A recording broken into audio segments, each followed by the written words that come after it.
Transform yourself until victory comes. Introduction. The journey begins with you.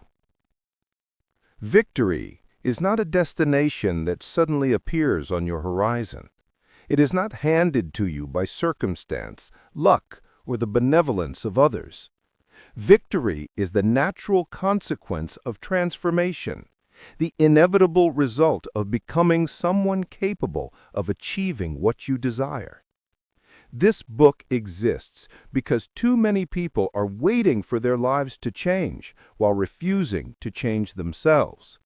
They seek external solutions to internal problems, looking everywhere except the one place where real power resides: within. The premise of this book is simple but profound. When you focus on transforming yourself, victory becomes not just possible, but inevitable. This is not about positive thinking or wishful manifestation. This is about the hard, honest work of personal evolution. It's about identifying who you are today, deciding who you need to become, and doing the difficult work of bridging that gap. Throughout my years of studying human potential and working with people from all walks of life, I have observed a consistent pattern. Those who achieve remarkable success, whether in business, relationships, health, or personal fulfillment, share a common trait. They understand that their external circumstances are reflections of their internal state. They recognize that before they can have what they want, they must become who they need to be. This book is divided into 10 chapters, each focusing on a crucial aspect of personal transformation. We'll explore the psychology of change, the power of discipline, the necessity of failure, and the art of sustained growth. Each chapter contains not just theory, but practical strategies you can implement immediately. Because transformation isn't about understanding concepts, it's about taking action. You're holding this book because something inside you recognizes the truth. Your current self, with your current habits, beliefs, and patterns, has brought you to where you are today. To go somewhere different, you must become someone different. This isn't a criticism, it's an opportunity. The person you are right now is the foundation upon which you'll build the person you're becoming. The journey of transformation is not easy. It requires confronting uncomfortable truths, releasing comfortable lies, and doing the work even when motivation fades. But here's what I can promise you. Every step you take toward becoming your best self brings you closer to the victory you seek. Not because the universe rewards effort, but because transformation changes you into someone capable of creating, recognizing, and seizing opportunities that your former self would have missed or squandered. As you read this book, I encourage you to do more than consume information. Engage with each chapter actively. Reflect on how the principles apply to your life. Implement the strategies, even imperfectly, because transformation doesn't happen in the reading, it happens in the doing. Your victory awaits, but it waits on the other side of your transformation. Let's begin. Chapter 1. The Mirror Test. Confronting who you really are. Before you can transform, you must first see yourself clearly. This is perhaps the most difficult step in any journey of personal growth, because human beings have an extraordinary capacity for self-deception. We tell ourselves stories about who we are, why we behave as we do, and why our circumstances are beyond our control. These narratives protect our ego, but imprison our potential. The mirror test is simple in concept, but challenging in execution. You must look at your life objectively and accept full responsibility for where you are. Not partial responsibility, not responsibility except for the things that weren't your fault. Total responsibility. This doesn't mean that external factors haven't influenced your path. They certainly have. But it means recognizing that how you respond to those factors is entirely within your control, and those responses have shaped your reality. Consider your current situation, your relationships, your career, your health, your financial state, your emotional well-being. These are not random occurrences. They are the accumulated results of thousands of decisions, actions, and habits. Some of those decisions were conscious and deliberate. Many were unconscious and automatic. But all of them were yours. This realization can feel overwhelming or even depressing at first. If you're responsible for where you are and you're not where you want to be, doesn't that mean you've failed? No, it means you're human. It means you've been operating with incomplete information, limited awareness, or ineffective strategies. The good news is that if your choices brought you here, different choices can take you somewhere else. The mirror test requires brutal honesty. You must identify the gaps between who you claim to be and who you actually are. Do you say you value health while eating poorly and avoiding exercise? Do you claim to prioritize your family while spending your free time on distractions? Do you consider yourself ambitious while taking the path of least resistance? These contradictions aren't character flaws. They're simply truths you haven't yet confronted. One powerful exercise is to write down your core values, the principles you believe should guide your life. Then, track your behavior for a week. How do you actually spend your time, your money, your energy? The alignment or misalignment between your stated values and your actual behavior reveals who you really are, not who you wish to be. Many people resist this level of honesty because it's painful. It's easier to blame circumstances, other people, or bad luck than to acknowledge our own role in creating our reality. But this blame, while comforting, is also disempowering. When you blame external factors, you give them your power. When you accept responsibility, you reclaim it. Let's be clear about what accepting responsibility means and doesn't mean. It doesn't mean that everything that happened to you was your fault. Trauma, injustice, and misfortune are real, and they affect people differently. What it means is that regardless of what happened, you get to choose what you do next. Your past may have shaped you, but it doesn't have to define you. The mirror test also involves examining your beliefs about yourself and the world. Many of us carry limiting beliefs we've never questioned. I'm not good with money. I'm just not a creative person. Success is for other people, not people like me. These beliefs feel like truths, but they're actually stories, and stories can be rewritten. Where did these beliefs come from? Often they originated in childhood experiences, failures we've internalized, or messages we received from authority figures. A teacher's careless comment, a parent's projection of their own fears, a single failure we allowed to define our identity. These moments can create beliefs that shape our behavior for decades. To pass the mirror test, you must identify these limiting beliefs and challenge them. Ask yourself, is this belief actually true, or does it just feel true because I've believed it for so long? What evidence contradicts this belief? What would be possible if I didn't hold this belief? This questioning doesn't instantly eliminate limiting beliefs, but it weakens their grip and opens space for new, empowering beliefs to take root. Another critical aspect of the mirror test is examining your relationships. The people you spend time with profoundly influence your thoughts, behaviors, and possibilities. Are your closest relationships lifting you up or holding you back? This isn't about judging others as good or bad. It's about honestly assessing whether your social circle supports your growth or reinforces patterns you're trying to change. Sometimes the mirror test reveals that we've surrounded ourselves with people who enable our worst habits or validate our excuses. This might be because we're comfortable with them, because they don't challenge us, or because being around people who are also stuck makes us feel better about our own stagnation. Recognizing this pattern is uncomfortable but necessary. The mirror test is not a one-time event. It's an ongoing practice of self-awareness and honesty.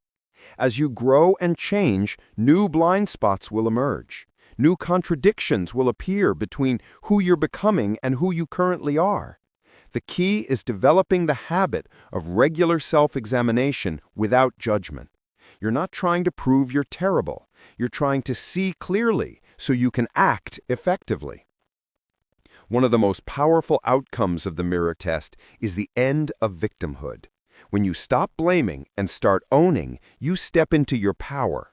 You may not control what happens to you, but you absolutely control what you make of it. This shift from victim to creator is the foundation of all transformation. As you complete your mirror test, you may feel exposed and vulnerable. That's exactly right. You've removed the comfortable layers of self-deception and are seeing yourself as you truly are. This clarity, while uncomfortable, is the gift that makes all growth possible. You cannot fix problems you won't acknowledge. You cannot change behaviors you refuse to see. The mirror test gives you the raw material of transformation, the truth about who you are right now. Remember, the purpose of this honesty isn't to fuel self-criticism or shame. It's to establish a baseline. You wouldn't begin a journey without knowing your starting point. The mirror test reveals where you're starting from, so you can chart a course to where you want to go. And here's the beautiful truth. No matter what the mirror shows you today, transformation is possible. The fact that you're willing to look, really look, means you're already beginning to change. Chapter 2. The Blueprint. Designing Your Transformed Self. Now that you've confronted who you are, it's time to design who you're becoming. Transformation without direction is just change. Sometimes good, sometimes bad, always random. To transform yourself until victory comes, you need a clear vision of your destination. This chapter is about creating a detailed blueprint of your transformed self. Many people skip this step, thinking they know what they want. They want to be successful, happy, healthy, or wealthy. But these are vague aspirations, not blueprints. A blueprint is specific, detailed, and actionable. It describes not just what you want to have, but who you need to become to have it. Start by envisioning your transformed self 5 years from now. Not what you'll have achieved, but who you'll be as a person. What does this future version of you think about? How do they spend their time? What habits do they maintain? How do they respond to challenges? What principles guide their decisions? The more specific you can be, the more useful your blueprint becomes. This exercise requires imagination, but it shouldn't be fantasy. Your transformed self must be an authentic extension of who you are. Your core values, your natural strengths, your genuine interests. Trying to become someone fundamentally incompatible with your nature is a recipe for misery, not victory. The goal is to become the best version of yourself, not a poor imitation of someone else. One helpful framework is to design your transformed self across several key dimensions: physical, mental, emotional, social, and spiritual. In each area, ask yourself, what does excellence look like for me? Not perfection, not what looks good on social media, but genuine excellence aligned with your values and goals. Physically, your transformed self might maintain consistent exercise, fuel their body with intention, get adequate sleep, and manage stress effectively. These aren't just fitness goals, they're identity markers. Your transformed self is someone for whom these behaviors are natural expressions of who they are, not forced obligations. Mentally, your transformed self might be a continuous learner, someone who reads regularly, thinks critically, and seeks to understand rather than just consume information. They might practice focus and deep work, resist distraction, and develop genuine expertise in their field.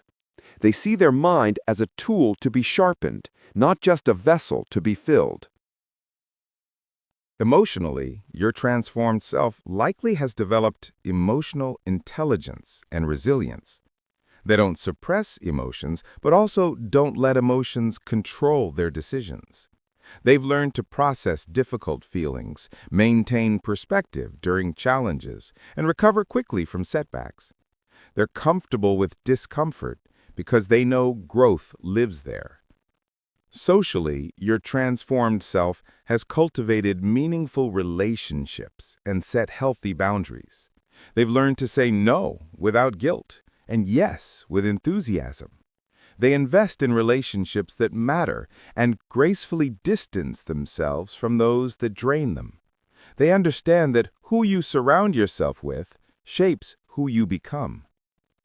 Spiritually, and this doesn't necessarily mean religiously, your transformed self has connected with something larger than themselves. This might be a sense of purpose, a commitment to contribution, or a philosophy that provides meaning. They're not just pursuing success for its own sake, but because it enables them to make an impact that matters to them. With these dimensions outlined, the next step is identifying the gap between who you are now and who you're becoming. This isn't about creating a list of everything wrong with you. Remember, the mirror test already provided that clarity. This is about specifically identifying what must change. If your transformed self exercises 5 times per week and you currently exercise never, that's a gap. If your transformed self reads 50 books annually and you read 1, that's a gap. These gaps can feel overwhelming, which is why the next part of the blueprint is crucial. Identifying the keystone habits that will close multiple gaps simultaneously. A keystone habit is a behavior that naturally triggers other positive behaviors. For many people, consistent exercise is a keystone habit. It improves sleep, increases energy, enhances mood, and often leads to better eating habits. What are the keystone habits for your transformation? Perhaps it's a morning routine that sets your day's tone. Maybe it's a weekly planning session that brings clarity and direction. It could be a daily reading habit that expands your knowledge and perspective.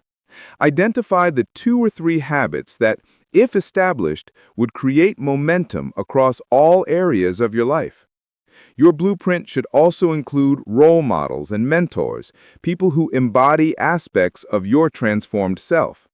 These don't have to be people you know personally. They might be historical figures, authors, entrepreneurs, artists, or leaders whose qualities you admire. Study them. How do they think? What principles guide them? What patterns characterize their behavior? Your transformed self is unique to you, but you don't have to invent every aspect from scratch. An often overlooked element of the blueprint is identifying what you must let go of. Transformation isn't just about adding positive qualities, it's about removing what no longer serves you. Toxic relationships, time-wasting habits, limiting beliefs, unnecessary commitments. Your blueprint should clearly identify what needs to be released to make room for what's coming. This can be the most difficult part of the blueprint because letting go often involves short-term discomfort. It's hard to end a friendship that's become one-sided. It's challenging to quit activities you've identified with for years, even if they're no longer aligned with who you're becoming. It's painful to release comforting beliefs that have protected your ego but limited your growth. Yet transformation requires creating space, and space is created by letting go. One powerful tool for solidifying your blueprint is writing a narrative description of a day in the life of your transformed self. Walk through an entire day, from waking up to going to sleep. What does your morning routine look like? How do you approach work? How do you interact with others? What do you do during downtime? How do you handle a challenge that arises? This narrative makes your blueprint tangible and reveals details you might otherwise miss. Your blueprint should also address your environment. Your transformed self likely lives and works in spaces that support their goals and values. What does your physical environment look like? Is it organized or chaotic? Minimal or cluttered? What's on your walls? What's in your refrigerator? Environment shapes behavior more than most people realize, so designing your transformed environment is part of designing your transformed self. Finally, your blueprint must be written down. Research consistently shows that people who write down their goals and plans are significantly more likely to achieve them than those who don't. But beyond the psychological benefits, writing forces clarity. Vague ideas in your head become specific commitments on paper. Your blueprint should be a document you can return to regularly to remind yourself of where you're headed. Remember, this blueprint isn't set in stone. As you grow and learn, your vision may evolve. That's not failure, that's wisdom. The blueprint is a living document that guides your transformation but doesn't imprison it. Review it quarterly. Adjust it as needed, but don't abandon it just because the work gets hard or the timeline stretches longer than expected. Creating your blueprint takes time and thought, but it's time incredibly well spent. Without a clear destination, you'll wander in circles, perhaps working hard, but not necessarily moving forward. With a detailed blueprint, every decision becomes simpler. Does this move me toward my transformed self or away from it? This clarity is the compass that guides you through the challenging terrain of transformation, keeping you oriented toward victory even when the path is unclear. Chapter 3: The Death of Motivation. Building Systems That Work. One of the most dangerous myths about transformation is that motivated people succeed while unmotivated people fail. This belief leads countless individuals to wait for motivation to strike before taking action, and then to feel like failures when that motivation inevitably fades. The truth is that motivation is unreliable, emotion-driven, and temporary. Successful transformation doesn't depend on feeling motivated. It depends on building systems that work regardless of how you feel. Think about the last time you felt truly motivated to change something. Maybe you watched an inspiring video, read a powerful book, or had a wake-up call that made you commit to transformation. In that moment, you felt capable of anything. You made ambitious plans and bold promises to yourself. And then, a few days or weeks later, that motivation disappeared. The alarm went off early and you hit snooze. The healthy meal seemed less appealing than the convenient option. The project you were excited about suddenly felt tedious. What happened? Nothing happened. This is the natural cycle of motivation. It's a feeling, and feelings change. Basing your transformation on motivation is like building a house on sand. It might stand for a while, but it won't withstand the storms. To transform yourself until victory comes, you need a foundation of systems, not feelings. A system is a repeatable process that produces consistent results. It's not dependent on willpower, motivation, or circumstance. It's simply what you do, regardless of how you feel. Systems remove the need to make decisions in the moment, which is crucial because decision fatigue is real, and willpower. Chapter 4: Failure as Fuel. Reframing Setbacks for Growth. Most people treat failure like a disease, something to be avoided at all costs, hidden when it occurs, and never discussed in polite company. They see setbacks as proof of inadequacy, as confirmation that they should quit, as signals that the universe is telling them they're not meant for success. This mindset is precisely what separates those who transform from those who remain trapped in cycles of attempted change and eventual surrender. The uncomfortable truth is this: failure is not the opposite of success, it's the price of admission. Every person who has achieved meaningful transformation has a graveyard of failures behind them, some small, some catastrophic, all instructive. The difference between those who eventually win and those who perpetually restart lies not in their ability to avoid failure, but in their capacity to metabolize it into forward momentum. Think about how a child learns to walk. They don't stand up on their first attempt and stroll confidently across the room. They fall, repeatedly, dozens, sometimes hundreds of times. They faceplant into carpet, tumble backward onto padded diapers, lose their balance and grab frantically at furniture. And yet, no parent watches this process and thinks, well, clearly walking isn't for my child. No toddler falls for the 15th time and concludes, I guess I'm just not a walking person. Somewhere between childhood and adulthood, we learn to fear failure. We internalize the idea that setbacks are shameful, that they reveal fundamental flaws in our character or capabilities. We develop elaborate defense mechanisms, procrastination, perfectionism, excuse-making, all designed to protect us from the sting of failure.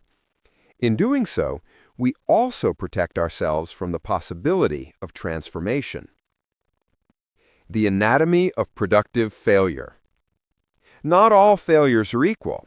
There's a profound difference between failing forward and failing in circles. Failing forward means extracting maximum learning from each setback, adjusting your approach, and moving closer to your goal even through losses. Failing in circles means repeating the same mistakes while expecting different results, learning nothing, and remaining fundamentally unchanged. Productive failure has three essential components. First, it provides specific feedback. A productive failure tells you exactly what didn't work. It's not a vague sense of disappointment, but a clear signal. This approach, at this time, under these conditions, produced this undesired result. Second, it generates actionable insights. A productive failure shows you what to adjust, what to try next, what to avoid in the future. Third, it builds resilience. Each productive failure strengthens your capacity to handle discomfort, uncertainty, and temporary defeat. When you attempt to wake up at 5 a.m. but hit snooze 6 times and finally rise at 7:30, that's feedback. The productive response isn't self-flagellation or abandoning the goal entirely. It's analysis. What time did I actually fall asleep? How many hours of sleep did I get? Did I place my alarm across the room? Did I have a compelling reason to get up, or was I just forcing an arbitrary goal onto my life? Did I attempt too dramatic a change too quickly?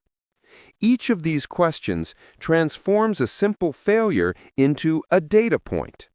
String enough data points together and you have a map.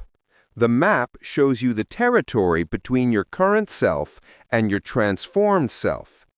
Failure illuminates the obstacles, the dead ends, the difficult terrain. Without it, you're navigating blind. When you approach failure with curiosity, you activate exploration responses. Your brain interprets the failure as interesting data, triggering analysis, creativity, and engagement. This state facilitates learning. In curiosity mode, your thinking expands. You consider multiple perspectives, and you remain open to solutions you haven't yet imagined. The difference in outcomes is staggering. The person who judges themselves stays stuck in shame spirals, avoiding the very actions that would lead to transformation. The person who stays curious treats each failure as an experiment, adjusting variables and trying again. One person experiences failure as an identity statement. I am a failure. The other experiences it as a temporary event. That approach failed. This isn't about feeling good about failure. You don't have to celebrate your setbacks or pretend they don't sting. The goal isn't to be delusional about your performance. The goal is to be useful to yourself. Judgment isn't useful. It doesn't improve future performance. It doesn't reveal better strategies. It just feels bad and makes you less likely to try again. Curiosity, meanwhile, is intensely practical. It generates the insights that actually improve your odds next time. The failure audit. Mining your setbacks for gold. Most people experience failure and immediately try to forget about it, to move past it as quickly as possible. This is a catastrophic waste of valuable information. Every failure contains seeds of future success, but only if you're willing to examine it closely enough to find them. Implement a failure audit practice. When something doesn't go according to plan, resist the urge to immediately distract yourself or rationalize away the experience. Instead, within 24 hours, sit down and conduct a structured review. This isn't about dwelling on the negative or beating yourself up. It's about becoming a skilled diagnostician of your own behavior. Ask yourself these questions.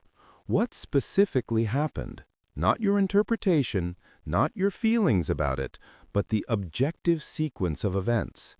What was I trying to accomplish? What did I actually do? What was the gap between intention and execution? What factors contributed to this outcome? Which were within my control and which weren't? What was I thinking and feeling immediately before the failure occurred? What do I now know that I didn't know before this experience? If I could go back, what would I do differently? What will I do differently next time? This process transforms raw failure into refined insight. You begin to notice patterns. Maybe you consistently fail when you're tired, hungry, or stressed. Maybe you succeed when you have clear deadlines and accountability, but flounder with open-ended goals. Maybe you excel at starting, but struggle with persistence, or vice versa. These patterns are gold. They tell you where to shore up your systems, where to add support, where to adjust your approach. Consider keeping a failure log, a private document where you record setbacks and the lessons extracted from them. Review it monthly. You'll be surprised how often you face the same challenge multiple times before the lesson finally sticks.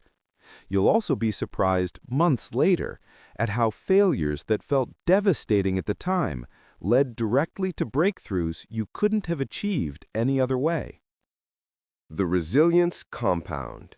Building failure tolerance. Resilience isn't something you have or don't have. It's something you build, rep by rep, setback by setback. Each time you fail and continue anyway, you're making a deposit in your resilience account. Each time you fail and quit, you're making a withdrawal. Think of failure tolerance like physical tolerance for cold water. The first time you step into a cold shower, it's shocking, uncomfortable, nearly intolerable. Your body screams at you to get out. But if you stay in, breathe through it, and do it again the next day, something remarkable happens. The cold doesn't get warmer, but your capacity to handle it increases. After a few weeks, what once felt impossible becomes merely uncomfortable. After a few months, it might even become invigorating. Failure works the same way. Your first significant setback in your transformation journey might feel crushing. You might question everything, want to quit, spiral into doubt. But if you acknowledge the failure, extract the lesson, and try again, you're building capacity. The next failure won't hurt quite as much. You'll recover faster. You'll know from experience that setbacks are temporary and surmountable. This is why people who have already achieved one significant transformation find subsequent transformations easier. It's not that they've unlocked some secret formula. It's that they've built failure tolerance. They know what it feels like to be in the messy middle of change, when nothing seems to be working and victory feels impossibly distant. They know that feeling isn't predictive. They know to keep going anyway. You can accelerate this process by deliberately exposing yourself to low-stakes failures. Try things you're likely to fail at initially. Take a class in something you've never done before. Attempt a physical challenge slightly beyond your current capacity. Put yourself in situations where you'll be awkward, incompetent, or unsuccessful. Not to torture yourself, but to practice staying in the discomfort, learning from it, and trying again. The victory in every defeat. Here's what nobody tells you about transformation. The moment of victory often feels anticlimactic. The arrival at your goal might be satisfying, but it's rarely the most meaningful part of the journey. The meaning is built in the accumulation of small victories hidden inside apparent defeats. Every time you fail and choose to view it as feedback rather than a referendum on your worth, you win. Every time you extract a lesson from a setback and implement it, you win. Every time you face uncertainty and keep going anyway, you win. These victories don't make headlines. They don't photograph well for social media. They happen in the quiet moments when you're alone with your thoughts, deciding whether to try again or give up. The transformed version of yourself, the one waiting on the other side of your current challenges, isn't someone who never fails. That person doesn't exist. The transformed you is someone who has failed extensively and developed the capacity to transform those failures into wisdom, those setbacks into strength, those defeats into determination. This is why failure is fuel. Not because it feels good or because you should seek it out unnecessarily, but because it's the raw material from which transformation is forged.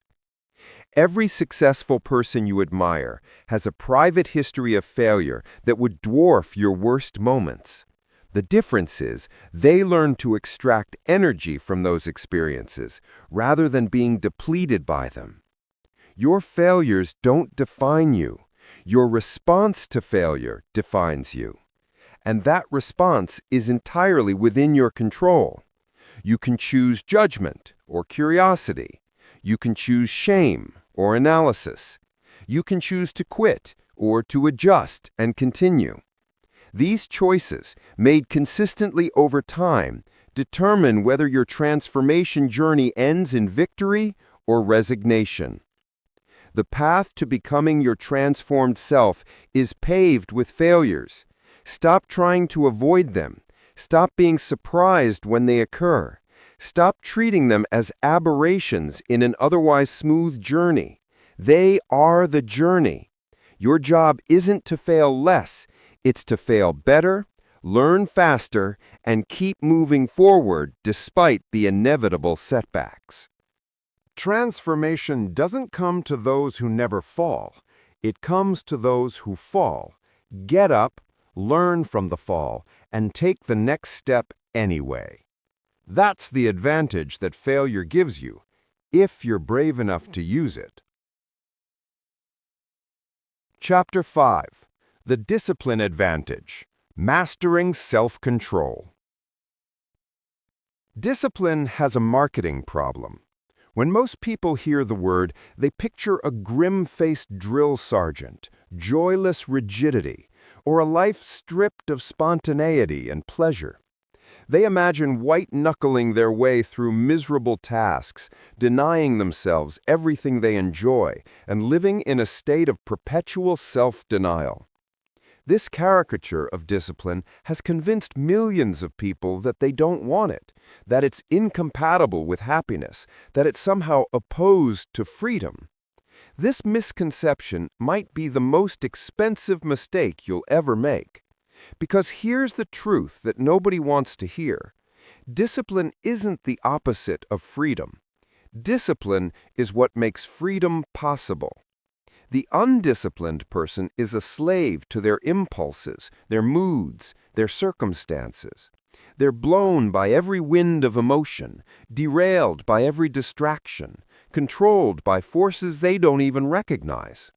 The disciplined person chooses their responses, directs their energy, and shapes their reality. One is a passenger, the other is the driver. Every meaningful transformation requires crossing a desert. There's a period, sometimes days, sometimes months, where the old comfort is gone, but the new reward hasn't materialized yet. You're eating better, but haven't lost the weight. You're studying, but haven't mastered the skill. You're building, but haven't seen the results. This is the discipline gap, and it's where most transformations die. Motivation gets you to the edge of the desert. Discipline gets you across it. The discipline equation is capacity minus demand. Most people approach discipline backwards. They try to increase their willpower as if self-control were a muscle that just needs more training. They set ambitious goals that require heroic levels of restraint and wonder why they consistently fall short. They blame their character, their genetics, their upbringing, anything except the flawed framework they're operating within. Discipline isn't primarily about willpower. It's about design. Specifically, it's about the relationship between your capacity for self-control and the demands placed upon it. Your discipline equation looks like this: available self-control minus required self-control equals your discipline surplus or deficit. When the demands on your self-control exceed your capacity to provide it, you experience discipline failure. You eat the food you swore you wouldn't eat. You skip the workout you committed to completing. You scroll social media instead of doing the work that matters. This isn't because you're weak, it's because you're operating with a discipline deficit. The implications are profound. If you want to increase your effective discipline, you have two levers: increase your capacity or decrease the demand. Most people focus exclusively on the first while ignoring the second, which is why they struggle. Increasing capacity is hard and slow. Decreasing demand can be immediate and dramatic. Consider someone trying to eat healthier while keeping their kitchen stocked with junk food. Every time they walk past the pantry, they're making a demand on their self-control. Resist the chips, ignore the cookies, don't grab the candy. By evening, after dozens of these micro-decisions, their self-control is depleted. The inevitable happens. Now consider the same person who simply removes junk food from their home. They've eliminated dozens of daily demands on their self-control without requiring any increase in capacity. This is discipline through design. The architecture of self-control. Your environment is either demanding discipline from you or providing it to you. Most people live in environments that constantly drain their self-control reserves, then wonder why they can't maintain discipline when it matters most. They're trying to be disciplined in a system designed to make discipline difficult. Architect your environment to minimize unnecessary demands on self-control. If you want to read more, place books in every room and remove your TV or move it to a less accessible location. If you want to exercise consistently, lay out your workout clothes the night before or sleep in them. If you want to focus on deep work, delete social media apps from your phone rather than relying on willpower to not open them. This isn't cheating. It's strategic. Professional athletes don't prove their discipline by training in chaotic environments filled with distractions. They create controlled environments optimized for performance. You should do the same. Every decision you can make once to eliminate recurring demands on self-control is a victory multiplier. The same principle applies to your schedule. Discipline is significantly easier when it's routine rather than decision. The person who exercises when they feel like it is making a disciplined demand multiple times per week. Should I work out today? What time? What will I do? Each question depletes self-control. The person who exercises every Monday, Wednesday, and Friday at 6 a.m. has eliminated the decision entirely. The discipline happened once when they created the routine. Now they're just executing. Build decision-making routines for your high-priority activities. Don't decide whether to do them. Decide when, where, and how. Then let the routine carry you. Save your discipline for the inevitable moments when the routine is challenged, not for the routine itself. The discipline bank. Understanding your reserves. Self-control is a finite resource that depletes throughout the day. This isn't weakness, it's biology. Every decision you make, every temptation you resist, every distraction you ignore draws from the same pool of mental energy. By evening, that pool is often nearly empty, which is why your discipline fails most often at night. Understanding this changes everything. If you know your discipline is strongest in the morning and weakest at night, you schedule accordingly. Important work happens in the morning. Difficult conversations happen in the morning. Exercise happens in the morning. By evening, you're doing low-stakes activities that don't require significant self-control. You also protect your discipline reserves by eliminating low-value expenditures. Decision fatigue is real. Choosing what to wear, what to eat, what to watch, which task to do first, these mundane decisions accumulate into significant self-control drain. This is why successful people often wear the same thing every day, eat the same breakfast, follow the same morning routine. They're not boring, they're strategic. They're preserving self-control for decisions that matter. Audit your typical day for unnecessary discipline expenditures. How many trivial decisions are you making? How many low-stakes temptations are you resisting?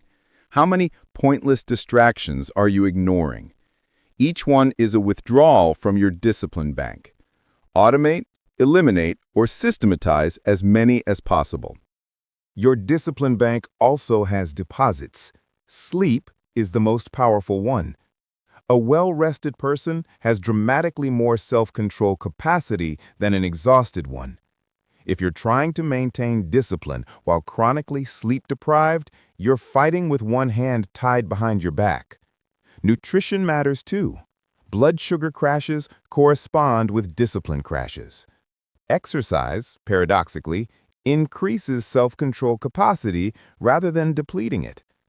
Stress management, meaningful relationships, and purpose all make deposits.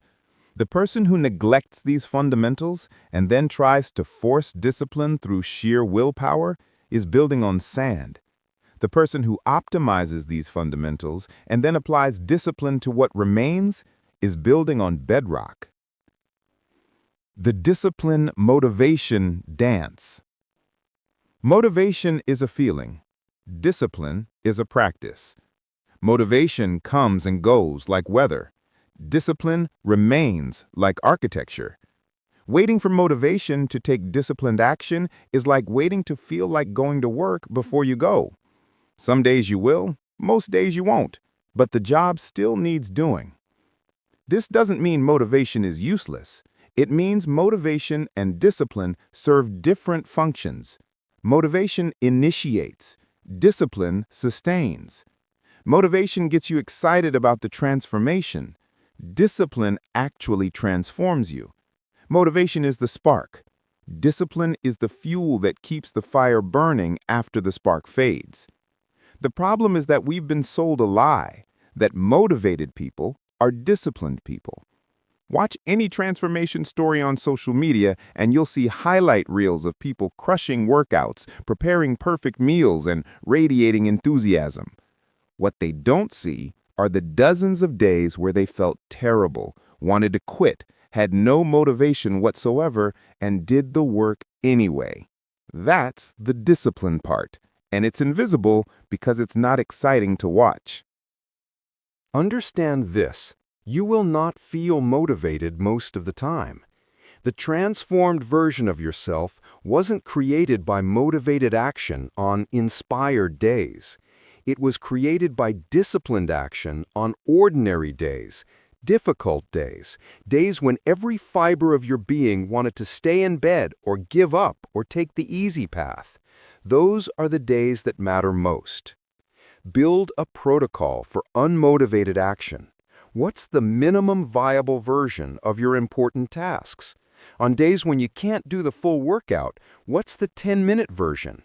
On days when you can't write for an hour, what's the 15-minute version? On days when you can't follow your meal plan perfectly, what's the good enough version? Having these predetermined minimums prevents all or nothing thinking from sabotaging your discipline. The discipline motivation dance works like this. Take disciplined action despite lack of motivation, and motivation often appears mid-task. Tell yourself you'll just do 10 minutes, and by minute 3, you're engaged. Tell yourself you'll just do 1 set, and by the end, you're doing 4. This is the secret that disciplined people know. You don't need motivation to start. You need discipline to start, and starting often generates motivation. The compound effect of small disciplines. Discipline doesn't typically produce dramatic results immediately. This is why people abandon it. They expect their discipline to be rewarded quickly and proportionally. They're disciplined for 2 weeks and wonder why they're not transformed. They maintain their routine for a month and question whether it's working. Understand this: you will not feel motivated most of the time. The transformed version of yourself wasn't created by motivated action on inspired days. It was created by disciplined action on ordinary days, difficult days, days when every fiber of your being wanted to stay in bed or give up or take the easy path. Those are the days that matter most. Build a protocol for unmotivated action. What's the minimum viable version of your important tasks? On days when you can't do the full workout, what's the 10-minute version? On days when you can't write for an hour, what's the 15-minute version? On days when you can't follow your meal plan perfectly, what's the good enough version? Having these predetermined minimums prevents all or nothing thinking from sabotaging your discipline. The discipline motivation dance works like this. Take disciplined action despite lack of motivation, and motivation often appears mid-task. Tell yourself you'll just do 10 minutes, and by minute 3, you're engaged. Tell yourself you'll just do 1 set, and by the end, you're doing 4. This is the secret that disciplined people know. You don't need motivation to start. You need discipline to start, and starting often generates motivation. The compound effect of small disciplines. Discipline doesn't typically produce dramatic results immediately. This is why people abandon it.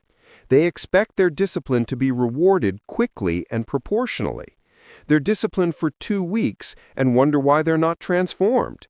They maintain their routine for a month and question whether it's working. Discipline compounds. The effects are exponential, not linear, but exponential growth looks frustratingly flat at the beginning. You're putting in consistent effort and seeing minimal results. This phase eliminates most people.